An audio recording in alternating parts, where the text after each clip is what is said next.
education, and real-world knowledge about the voiceover industry. It's the Voiceover Gurus podcast.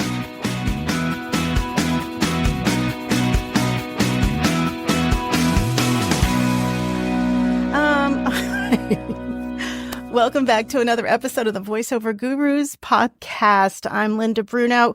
My mouth is so dry. It is so dry here in New York right now, and only because of all the heat being on, and we have such cold weather, which unfortunately creates a lot of mouth noise. So I'm apologizing in advance, even though I will run my little mouth declicker on my audio file for anybody listening, but this is a common problem for a lot of voice actors. Today, I have the luxury of having a very interesting guest joining me on the podcast today because she is going to be coming from a different angle to hopefully help out voice actors with online presence and some marketing tips and tricks and promotional things. So please welcome Kari Nissena. How are you? Hello, I'm great. And yes, I as well need my water next to me. Yeah, I know. It's so annoying. Now, you're out in California? Yeah, I'm in Hollyweird. Okay, so what's the weather like there? Oh gosh, you're going to be mad at me. It's gorgeous, right? It's kind of gorgeous, yeah. All right, but if it's any consolation, we had a very hot summer. Oh, poor you. I feel so bad for you now. Okay, yes, great. now it's nice. So a couple of things about you, because this is our first time actually meeting. You are an award-winning American actress. You've performed on stage and screen. You've got a ton of acting credits as well in film, television, theater, etc. So a lot of experience. What do you think is one of the most important things that we can start to chat about for folks that are considering starting a career in acting or voice acting, particularly? You know what? I feel like people don't talk enough about the mindset of the biz, because what it looks like when people first have the thought that, hey, I want to be an actor, it just looks kind of easy. Right. And if someone's doing it right, and you see them in movies or TV, or you see your favorite cartoon voiced or whatever, it just feels like, oh, I could do that. I have a great voice. Yeah. Or you know what, I played all kinds of characters in my backyard. And what it really comes down to, more than any of the other parts of our industry, is mindset is everything. It really, truly is. And I talk a lot about the 4 levels of our acting career. So we have the craft side, we have the marketing and press side, and then we have the connections and relationship side, and then we have mindset. But mindset is what can make or break a career, because when it looks tough on the outside, when we start to realize, oh my God, I had no idea, right? When you start to realize all the different things that need to happen to have a successful career, well, it's the mindset that gets you through the tough times. So true. And I think that not enough people talk about it. Right. I have some students that I work with that basically focus on the craft for a very long time. And then they're either too afraid to get out there and actually start auditioning, or they start to audition and don't realize that there's a whole other world of things that they need to learn how to do and how to manage. But yeah, the mindset is huge, because without that, you're never going to last. And what's kind of interesting is once you get in the business side of the business, then a lot of professional working actors then kind of stop dealing with the craft. And then they wonder, why am I doing this? I'm not even enjoying it anymore. Right? Because then they don't have the craft side that made them want to do it in the first place, and to get the joy of doing the acting and being creative. So it really does take all 4 corners. You really have to have all of the things.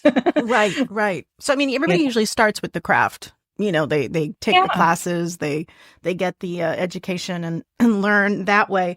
What do you think people should start with? I mean, the mindset is huge. Do you think someone should already start, I don't know, going into taking some types of classes or lessons in regards to mental health? Or oh yeah, I think that it almost never happens that way, but absolutely. Yeah. Because we kind of think that, when we win the Oscar or when we win, when we get that $1 million contract or something, that's going to make us happy. And then what happens is when people get to what they think was going to make them happy, and then they look around and they're like, oh, is this it? Yeah. Is this what I was looking? Okay. Still dealing with some stuff. Right. So yeah, I think that people should start it in the very beginning. And I also think it's kind of not fair how the industry presents. Like, I love Entertainment Tonight, but when you look at Entertainment Tonight, everybody looks like an overnight success. Right.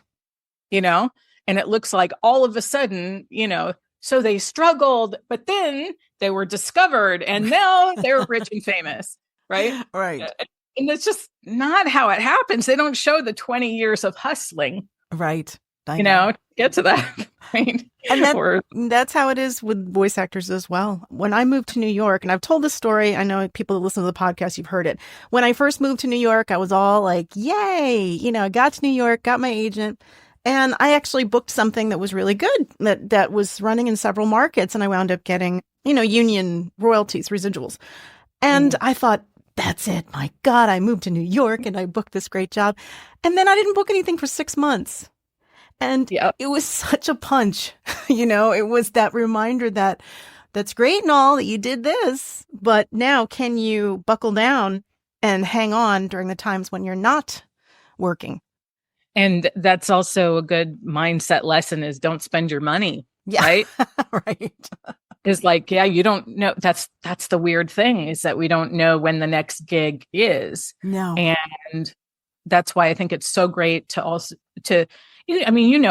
a voiceover artist, there are so many different categories of work that you can do. Mm-hmm. And I think it's important to have skills in many different things. So you diversify. Mm-hmm. And if something happens, like let's say you're not an audiobook narrator, then maybe you double down on animation or whatever, Mm-hmm. but you need to have the flexibility to say, okay, where am I needed now? Right. Who's looking for me? And sometimes even can I create my own stuff? Right. I think there's that misnomer too. Like, you mentioned that people think, well, I'm going to just book something huge and then the path will be laid out for me. And that isn't how it works either. I mean, I guess, you do get more doors opening for you and people wanting to listen to you, but it's never a guarantee that, it's going to continue. Right. And it's often 2 steps forward, 1 step back. So it doesn't quite manifest in the way that we think and hope it will. Mm-hmm. So when someone's feeling pretty down about their career, what do you think they can do to help that in the short term?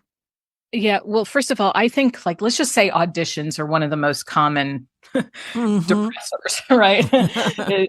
So I think that it's really important for actors to have set things in place that if you have an important audition that you're putting your heart and soul into, that you have support and accountability so that you leave the audition and you have something fun to do. Mm-hmm. Or even if you just have to go to your day job or something like that, that's fine. But you want to know yourself and know what emotions are going to come out of that. And just know that it's normal and it's a part of the business. It's not that when you don't book, it's also not necessarily that you're not going to book. It's very often just that's the way it goes. It's in waves. And I think it's important to have accountability partners, to have coaches, to have support systems like your company is amazing. It's important to have places that you can go to say, you know what, could you look this over? I don't know if I bombed this or if it was any good. Right. Right. And also just having a life too, where you can say, okay, I have friends or support system outside of the work too. Right. You have to have that support structure because it's so difficult because not working or booking or even, I don't know, not having any movement happen for months and months at a time is just, I don't know, just it is so difficult. And I don't want to say that this business is harder than anything else, but I just feel like we deal with so much rejection, which we face it. We look at it as rejection. It's actually not. It's just you weren't right for it. Yeah. And it's just abnormal is the thing. Mm-hmm. It's not, most normal humans, if we call them that, they might have some rejection trying to get a day job or something. But then once they have it, it's usually pretty solid for a while. Right. It's not 3 times a day, 10 times a day getting so-called rejected. Right.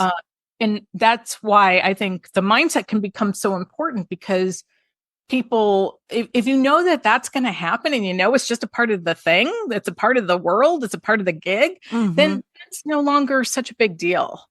You know? It's reframing it as to not being a rejection, but being just an opportunity that didn't pan out. Yeah. Yeah. And what we don't know, what I love about this business is that sometimes you don't know that someone loved what you did and they're totally thinking about you. They had to hire somebody else for that gig, but that wasn't meant to be your gig. Yeah. It was meant to be somebody else's, just like the ones that you booked, somebody else wanted that. But true. You booked it instead, So, but they can be thinking of you and bring you back. And I've had, just in the last 2 weeks, I've had major things like that for my clients where they're like, oh my God, I didn't know that she even remembered me. And she called me in specifically for that role. Or, things like that happen all the time because people have sometimes long memories. I'm always amazed by casting, when they have very long memories. I'm like, why do you remember all these actors? They're good at what they do. Yeah, it's amazing. That shows you that you need to put your best foot forward no matter what you're auditioning for. Absolutely. And you need to also stay busy. You need to think of it as a business that you do every single day, whether you're in a recording booth or not that day, or whether you're on set that day or not, or have rehearsal that day, or an audition that day. It doesn't matter. You still, if you're not at something else that's paying the bills, your job is to get your next job. So that's still at least an 8-hour day. True. No slacking. Yeah. I'm not good with slackers. I really, there's too much competition and there's too much to be done all the time. But that also, by staying in action and staying in growth and feeling progress, you genuinely have less time to ponder about the stuff that doesn't matter. True. Stress and worry and hope. And we need to hope and dream, but not to the point that it takes you away from taking action. Very good point. Very good point. Now, we had touched briefly before we started to record about the importance of an online presence. And you tell me your perspective on that. I'm kind of old school because I've been in this business way too long. And things have changed so much. But what do you think's a good starting point for someone just starting out in this business as far as an online presence goes? Well, I think that, I hate to admit it, but now people will very often Google an actor or look them up on social even, which we, when it first started, social media, it seemed like a frivolous kind of fun thing to do. Now it's big business, really big business. And people are getting cast because of their social media. Just because if you have actor A and actor B, and actor A has a built-in audience, and actor B can't even be found online, then of course it just makes sense from a business perspective to, if all things else are equal, go with the one who has the built-in audience so that can get butts in seats, or has, in the voiceover world, there are some, but there's relatively few voices that we recognize no matter what. But when you have a James Earl Jones or something like that, that you recognize the voice anywhere, then that does sell products. Right. It just does, because it's, if you have Morgan Freeman, that is a trustworthy voice. Right. So as far as having an online presence goes, though, and if somebody, social media being so important now, is it something that you think actors of all stages need to be creating solid content to get that audience? Yeah, that's a really good question. I don't think they have to be obsessed, but I think that they have to be found and have to be aware of putting out a professional presence. Yeah. Okay. Like, for instance, there are a lot of actors who will be on Facebook and Instagram and LinkedIn and YouTube and all that, but you go there and they don't have a header and there's no way to reach them, and their stuff is not very good. And maybe there's a picture of them drinking, but they're trying to go out for Disney projects. It's like you have to be aware of, once it's up online, it doesn't disappear, even if you delete it. Right. So go in playing like you really mean it. Like you want to make a lot of money doing what you love and showing how great you are at your craft. Well, to do that, there's a lot of different sides to that. And one of them is being able to be found and looking good when they find you. For sure. Now, do you think it matters if somebody starts to express maybe their personal interests within their business? Yeah. It's tough because of politics lately. I have many clients who are very verbal about their thoughts in politics and things like that. And I think that is, I understand if that's their thing, then that's their thing. Right. And sometimes it's worth standing for it. Right.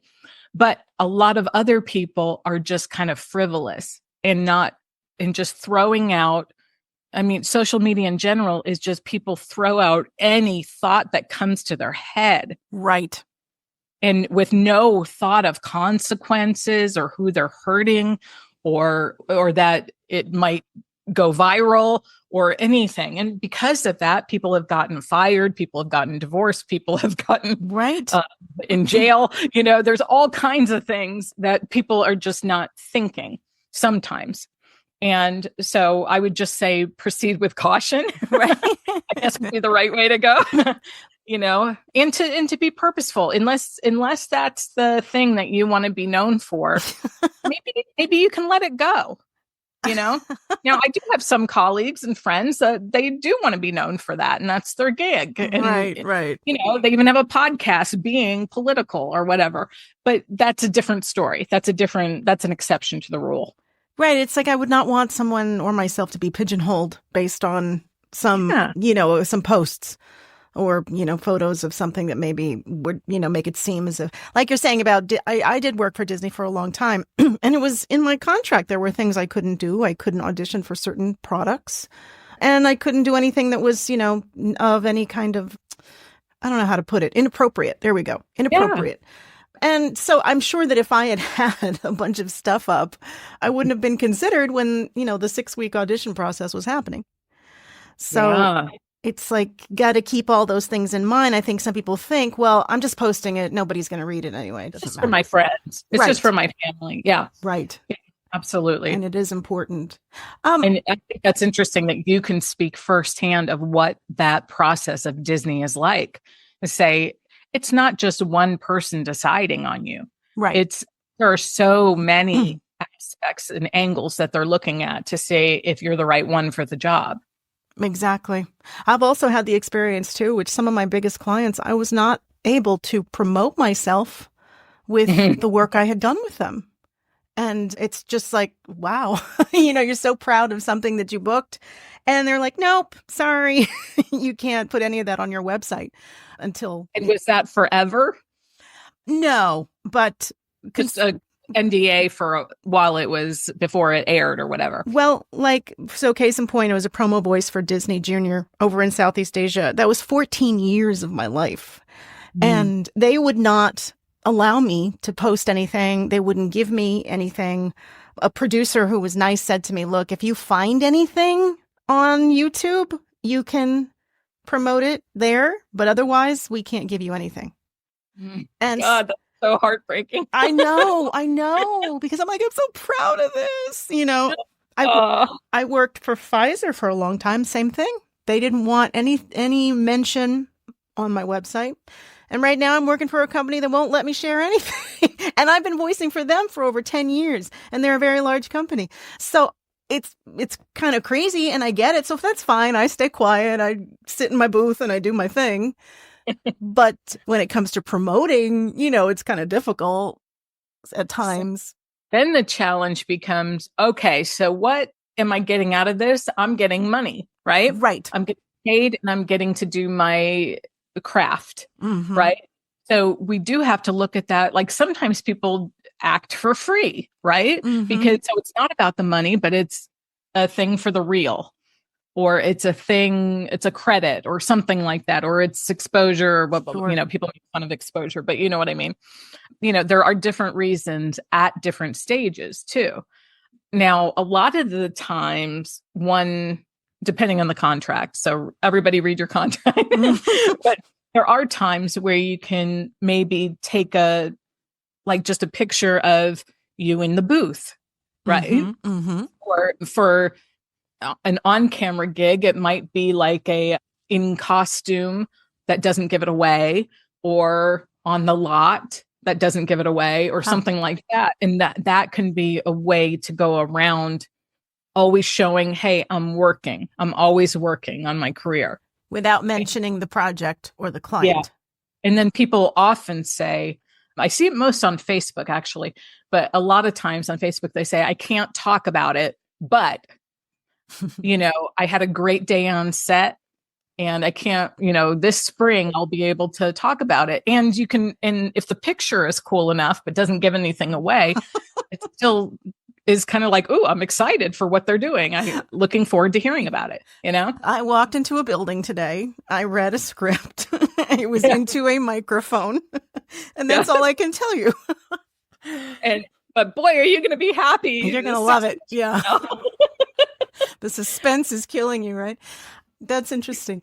Now, you were talking as well about IMDb, which I don't even take into consideration being a voice actor, but how can that potentially help someone? Yeah, a lot of voiceover actors come to me because they're like, I don't know what to do with my IMDb page. Yeah. But there's so much that can be done that is often overlooked. So IMDb is kind of loved by Google in the search engines. It's very, very high up there for most artists.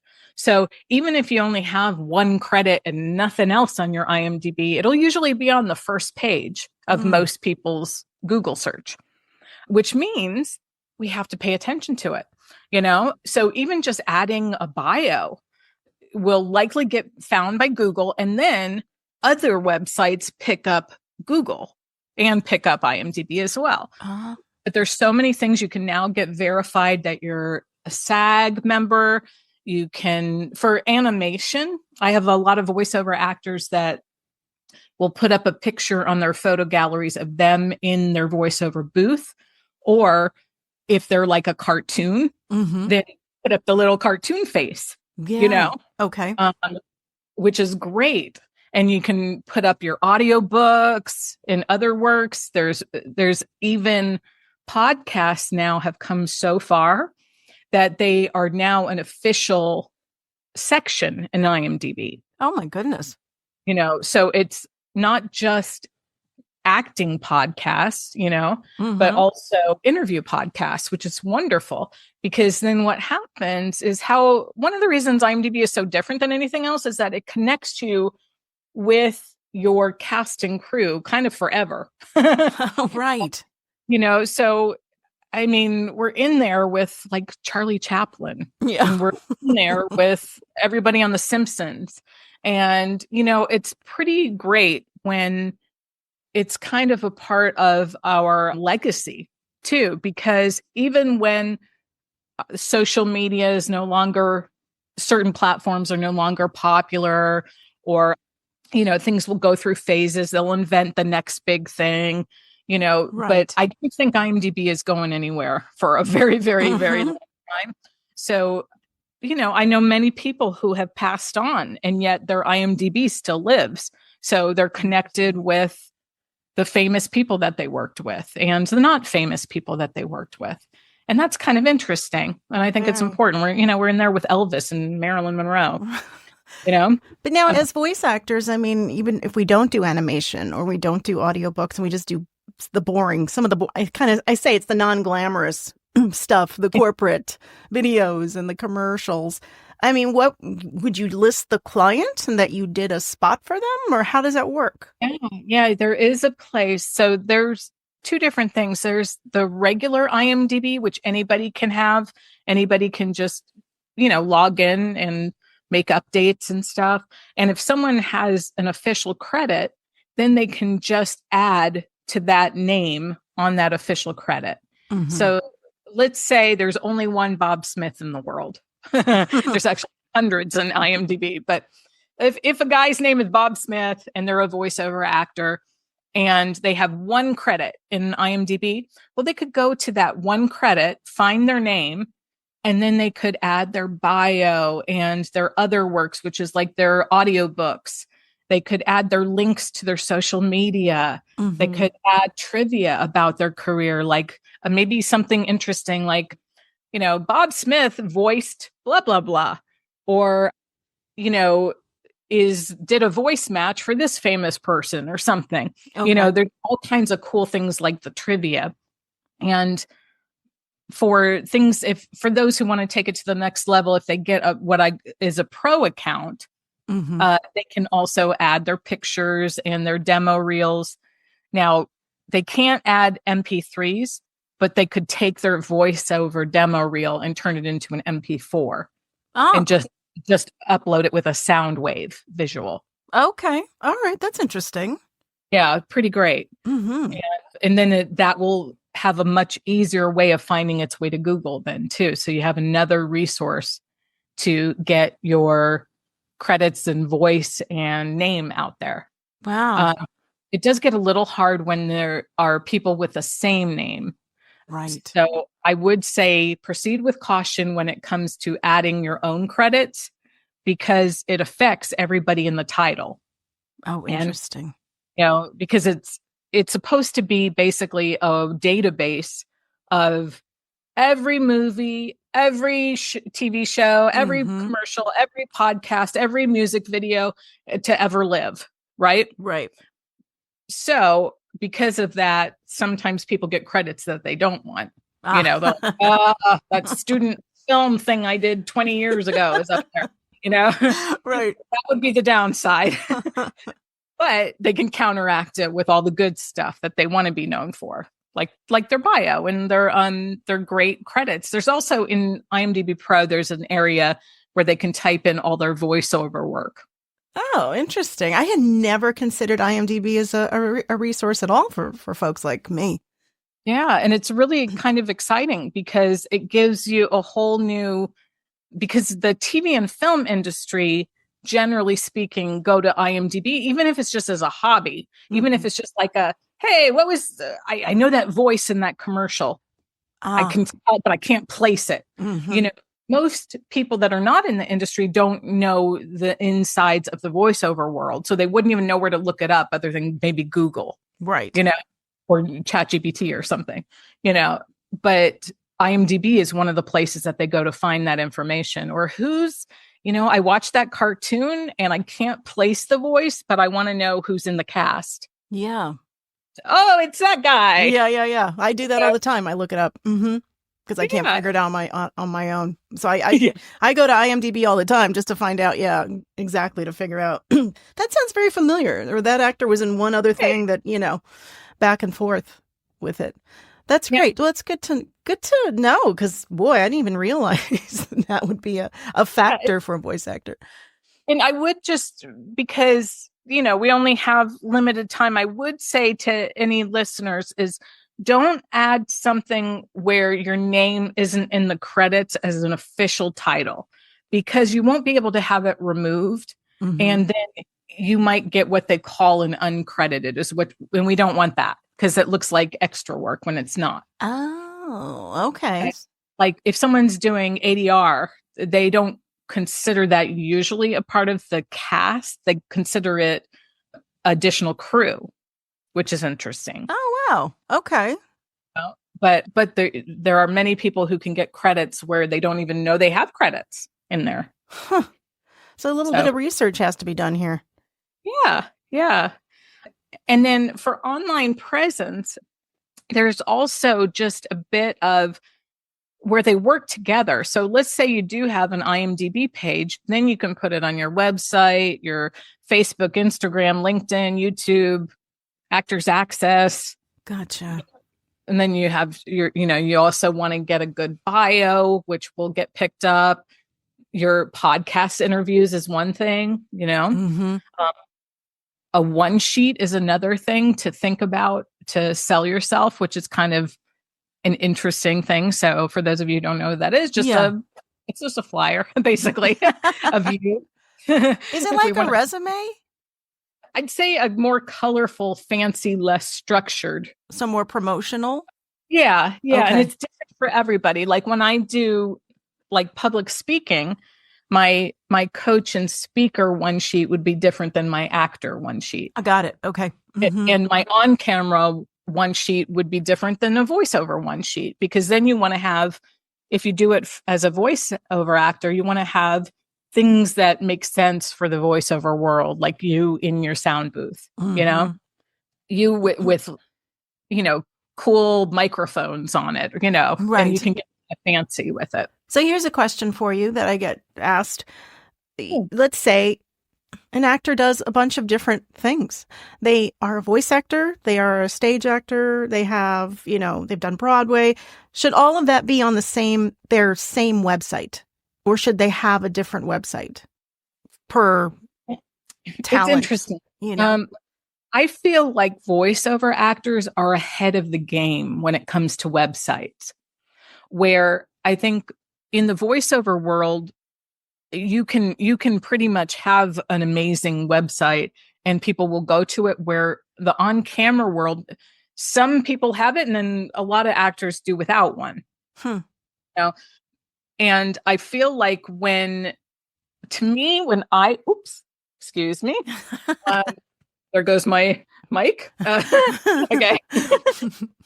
Okay. When I am on the producing and casting side of things, I know that I like to see experience and variety. I respect when I see an on-camera actor that also does voiceover work. Oh, okay. Personally, because I know how I feel like the voiceover world, I don't want to badmouth the on-camera world, but I feel like the on-camera world, more people will go to it thinking, I want to be a star. Right. Right. Where people in the voiceover community tend to be a little bit more business oriented and more strategic, I think. So I respect that when I see it. And I also respect when I see theater, because I know what that means if someone has a theater background, So I like to see all of it on one website.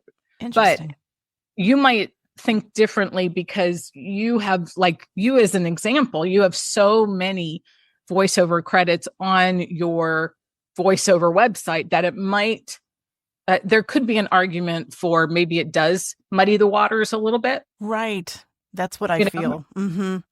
Yeah. But maybe there's just one tab that takes someone elsewhere, So it looks like a completely voiceover website, but then maybe there's someone's IMDb icon. Mm-hmm.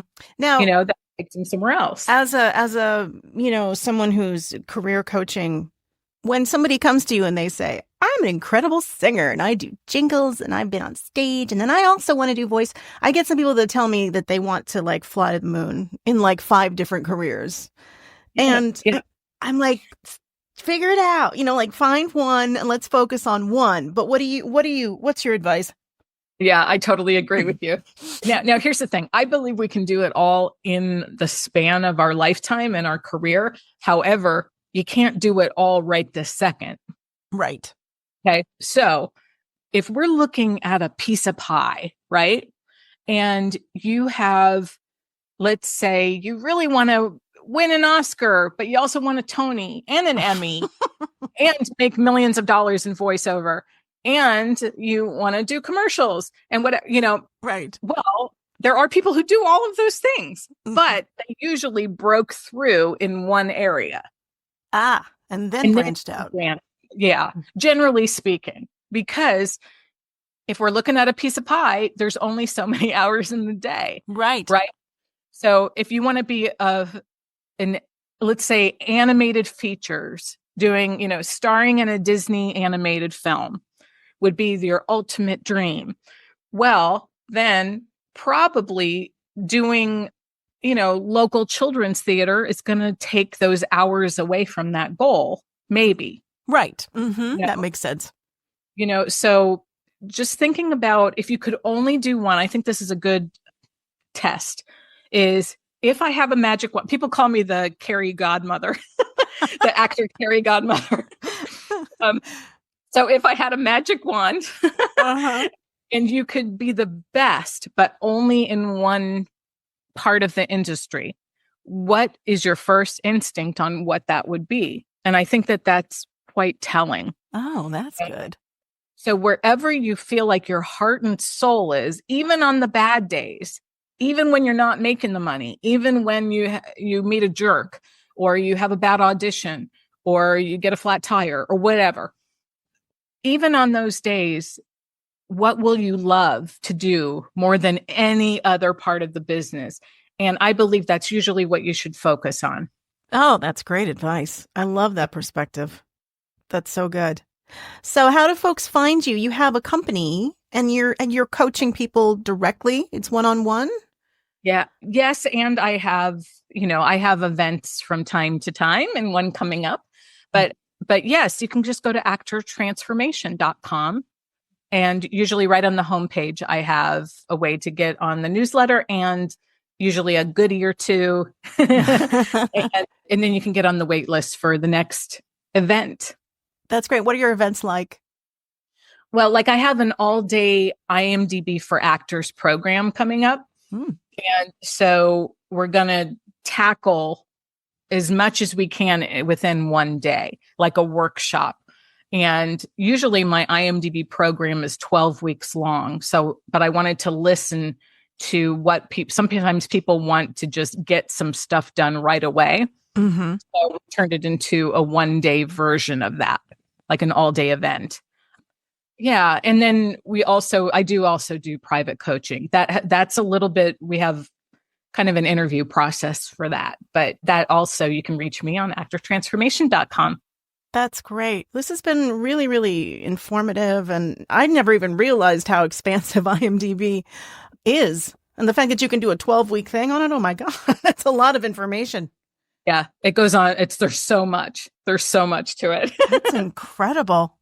Well, thank you so much for joining me. I'm going to put in the notes your website address and how to contact you. But Kari, this was very, very good to speak with you and get all this information. I really appreciate your time today. Oh, thank you so much for having me, Linda. And that wraps up another episode of the Voiceover Gurus podcast. As mentioned, I'm going to put in the notes there how you can get in touch with Kari. And everyone, thanks for joining us. Have a great rest of your day. Thanks for listening to the Voiceover Gurus podcast. Real talk about the voiceover industry. Learn more about us and get coaching at voiceover.guru.